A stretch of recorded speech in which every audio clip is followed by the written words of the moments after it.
नमस्कार। आज हम कक्षा अष्टमी विषय गणित अध्याय 3 चतुर्भुजों को समझना के भाग से मैं कुछ विशिष्ट समांतर चतुर्भुजों के बारे में अध्ययन करेंगे। नमस्कार। आज हम विशिष्ट समांतर चतुर्भुज अध्याय 3 के भाग 6 में अध्ययन करेंगे, जिसमें पहला समचतुर्भुज होगा, दूसरा आयत होगा और तीसरा वर्ग। आइए सबसे पहले लेते हैं समचतुर्भुज। समचतुर्भुज क्या होता है या किस प्रकार का होता है? ऐसा समांतर चतुर्भुज जिसकी सभी भुजाएं लंबाई में बराबर हो और सममुख भुजाएं समांतर हो, समचतुर्भुज कहलाता है। जैसा कि एक आकृति दी हुई है जिनकी चारों भुजाएं समान। समचतुर्भुज में जैसा कि अपन पिछले भाग में पढ़े थे पतन के, तो समचतुर्भुज में पतन के सभी गुण विद्यमान होते हैं। अर्थात समचतुर्भुज का विशेष नियम विकर्णों को आधारित होता है। तो समचतुर्भुज के विकर्ण परस्पर लंब समद्विभाजन करते हैं। विकर्ण के बारे में आप भली भांति परिचित है, शीर्षों को मिलाने वाली रेखा। तो इसके विकर्ण और लंब समद्विभाजन होते हैं। लंब भी होते हैं यानी परस्पर 90 डिग्री का कोण बनाते हैं, और विकर्ण एक दूसरे को समद्विभाजन करते हैं। लंबाई बराबर होते हैं और समद्विभाजन भी करते हैं। आइए आगे का विशेष समांतर चतुर्भुज में होगा आयत। आयत की परिभाषा इस प्रकार से होगी: ऐसा समांतर चतुर्भुज जिनकी सम्मुख भुजाएं बराबर हो वह प्रत्येक कोण समकोण हो, ये जरूरी, उसे आयत कहते हैं। आयत के विकर्ण लंबाई में बराबर और एक दूसरे को समद्विभाजन भी करते हैं। जैसा कि चित्र में दर्शाया हुआ है, आयत है PQRS, जिनके विकर्ण है PR और SQ, जो लंबाई में बराबर होते हैं। और लंबाई में बराबर होंगे तो वो एक दूसरे को क्या करेंगे? समद्विभाजन भी करेंगे। जैसा कि एक उदाहरण के द्वारा इसको स्पष्ट किया गया है, इनसे संबंधित कोई सवाल आए तो हल कर सकते हैं। उदाहरण के लिए REN एक आयत है, इसके विकर्ण एक दूसरे को वो बिंदु पर समद्विभाजन कर रहे हैं, यानी प्रतिच्छेद कर रहे हैं, काट रहे हैं। तो x का मान ज्ञात कीजिए। तो इसमें आपको जो विकर्ण है उसका आधा आधा मान दिया हुआ है। जैसे OT का मान दिया हुआ 3x + 1, इसी प्रकार OR का मान दिया हुआ है 2x + 4। हम जानते हैं कि आयत के विकर्ण 3e बराबर होता है RN। ये हमने भी आयत के बारे में जब पढ़ा है तब जाना है। तो TE बराबर RN होगा, अतः OT बराबर OR, क्योंकि OT है वो TE का आधा है, इसी प्रकार ये OR है वो RN का आधा। जब दोनों विकर्ण बराबर है तो उसके आधे भी आपस में बराबर होंगे, अतः 3x + 1 बराबर 2x + 4 होगा। और इसको पक्षांतर करेंगे तो 3x 2x के पास आ जाएगा, निशान परिवर्तन हो जाएगा, 3x में से 2x करेंगे और इधर है वो 1 उस पक्ष में चला जाएगा, 4 - 1। इस प्रकार से x बराबर 3 कम आता है। ऐसे प्रश्न आने पर अपन हल कर सकते हैं। तीसरा प्रकार है वर्ग। यह भी एक विशेष समांतर चतुर्भुज में आता है। इसकी परिभाषा इस प्रकार से रहेगी: ऐसा समांतर चतुर्भुज जिसकी सभी भुजाएं समान हो तथा प्रत्येक कोण समकोण हो, तो उसे अपन वर्ग कहेंगे या वो वर्ग कहा जाता है। जैसा कि इस चित्र में दर्शाया हुआ है, PQRS एक वर्ग की आकृति है और इसके QS तथा PR विकर्ण दर्शाए हुए हैं और प्रत्येक कोण को समकोण बताया हुआ है। एक वर्ग में समचतुर्भुज, आयत व पतन सभी के गुण पाए जाते हैं। अर्थात वर्ग को एक समचतुर्भुज भी कहा जा सकता है, एक वर्ग को आयत भी कह सकते हैं और एक वर्ग को पतन भी कहा जा सकता है।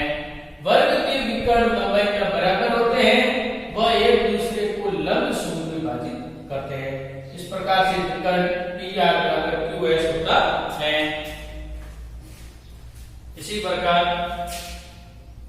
एक दूसरे को समद्विभाजित करते हैं, यानी उसके विकर्ण है वो 90 डिग्री का कोण बनाते हैं। इस प्रकार हमने वर्ग के बारे में चर्चा। अभी आगे ये अपने विशेष समांतर चतुर्भुज के तीनों भाग हमने पढ़ दिए हैं। अब इस जो पढ़ा हुआ भाग है उससे संबंधित मैं आपको बहुत प्रश्न करूंगा। तो तो बहुत प्रश्नों के बारे में आप उत्तर बताएंगे उसके। तो पहला सवाल इस प्रकार से रहेगा, विशिष्ट समांतर चतुर्भुजों के नाम बताइए। जैसा कि अभी हमने पढ़ा है, तो विशिष्ट समांतर चतुर्भुज कौन कौन से होंगे प्यारे विद्यार्थियों? शाबाश, बहुत अच्छे। जैसा कि अभी पढ़ा आपने समचतुर्भुज, आयत एवं वर्ग, ये विशिष्ट समांतर चतुर्भुज कहे जाते हैं। प्रश्न क्रमांक 2 है, समचतुर्भुज के विकर्णों में क्या संबंध होता है? अभी सभी आयत के, समचतुर्भुज के, वर्ग के विकर्णों के बारे में हमने पढ़ा है। तो समचतुर्भुज के विकर्णों में क्या संबंध होता है? शाबाश, समचतुर्भुज के विकर्ण क्या होते हैं? लंब समुद्रबाधित, लंब समुद्रबाधित।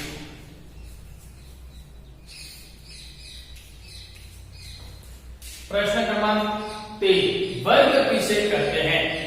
इस परिभाषा को अपन आप 3वीं कक्षा से पढ़ते हुआ है। इसमें थोड़ा सा परिभाषा में परिवर्तन किया है, हालांकि परिभाषा वही है, आकृति वही है। तो वर्ग की परिभाषा क्या होगी बताइए?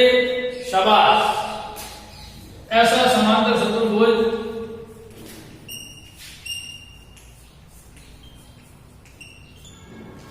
जिनकी सभी भुजाएं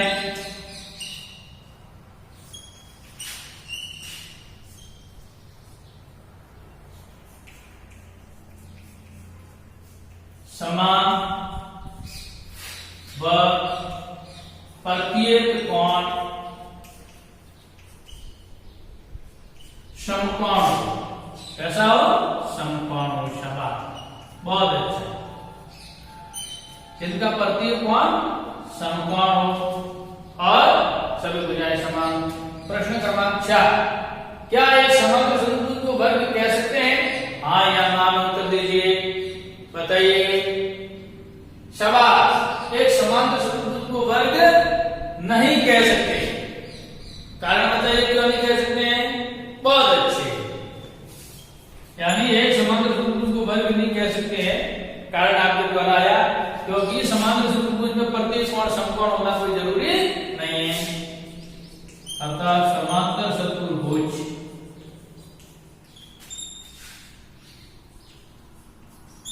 में प्रत्येक कोण समकोण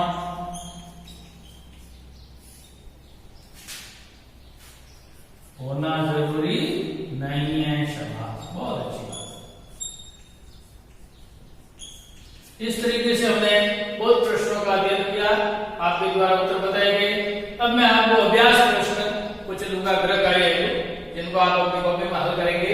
पहला प्रश्न रहेगा, निम्न चतुर्भुजों की पहचान कर नाम बताइए। पहला होगा, ऐसा चतुर्भुज कौन सा है या क्या नाम है जिनके चारों भुजाएं बराबर हो? और ब में जिनके चारों कोण समकोण हो, उस चतुर्भुज का नाम क्या होगा? प्रश्न क्रमांक 2, एक वर्ग को किन किन नामों से जाना जाता है? उसका नाम कितना है? प्रश्न क्रमांक 3, एक वर्ग को समचतुर्भुज कह सकते हैं जबकि समचतुर्भुज को वर्ग नहीं, उत्तर स्पष्ट कीजिए।